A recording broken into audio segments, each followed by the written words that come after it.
A 7.2 magnitude earthquake struck Taiwan earlier today, killing at least 9 people and injuring at least 700.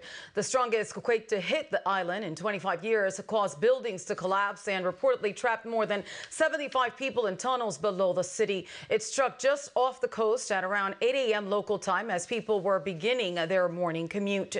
Search and rescue efforts are currently underway. According to reports, 6 of Taiwan's F-16 fighter jets used to intercept Chinese military incursions were slightly damaged. Former President Biden and Chinese President Xi Jinping spoke on Tuesday for the first time since November, with the White House calling the talk candid and constructive. Topics are said to have included Taiwan, artificial intelligence, and fentanyl. This appears to mark a regular return to dialogue, with both leaders reaffirming the need for stability in the U.S.-China relations. The call is said to have launched a series of high-level meetings, including Treasury Secretary Janet Yellen's visit to China this Thursday and an upcoming trip by Secretary of State Antony Blinken. President Biden raised concerns about human rights, election interference, cyber attacks, and China's defense ties with Russia and North Korea, we were told. Xi reportedly told Joe Biden that the two countries should follow the no clash, no confrontation principle this year. The Chinese leader also expressed his dissatisfaction with U.S. economic measures, including the proposed legislation over the ownership of the popular social media app TikTok. And President Biden hosted a group of Muslim American community leaders at the White House Tuesday night for a previously undisclosed meeting. Since Israel's military offensive began in Gaza, Biden's poll numbers have declined. The sentiment has spread, resulting in protests cropping up at Biden campaign events. White House Press Secretary Karine Jean-Pierre said the meeting continued Biden's tradition of honoring the Muslim community during Ramadan. The president's support for Israel's offensive operations against Hamas terrorists has waned as he's received more pressure from Democrats to bring about a ceasefire in Gaza. That's according to the Washington Examiner. Greg. All right. Judge Merchant's daughter received nearly $14 million for her business from Adam Schiff, and Judge Walton, D.C., is going on CNN to discuss Trump's response to that scenario. You're an attorney. What's happening to our justice system?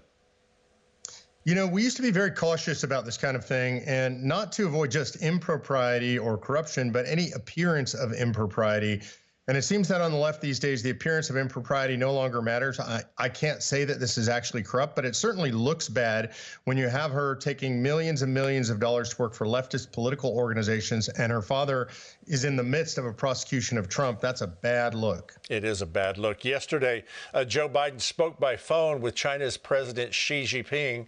Do you remember Xi's promise that he made last year? I'll play it for you. Here it is. He has said he was going to be personally responsible for stemming the flow of these chemicals out of China, and we're grateful for that.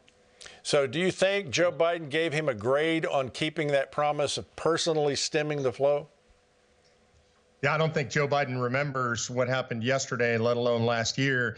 And I don't have any faith. I'd love to actually hear tapes of those conversations, because I don't have any faith that Joe Biden has the mental capacity to deal with Xi personally.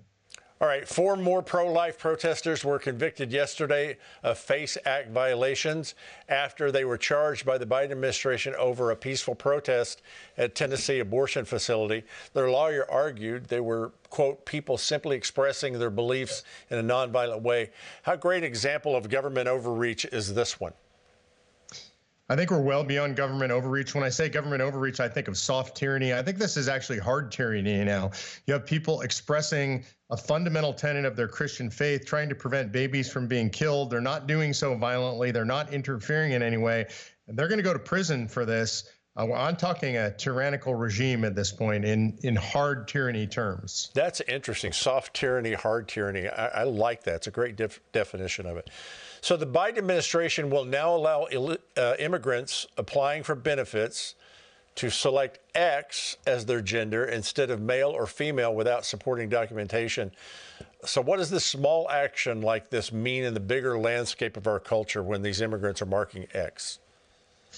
I mean, I think, first of all, it means that this administration is just trying to erase gender as a category by which we identify people. That makes law enforcement impossible. It makes almost anything, any kind of identification impossible.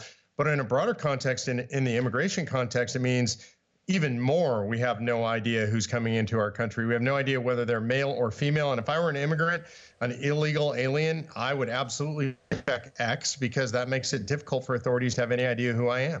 That's a great point.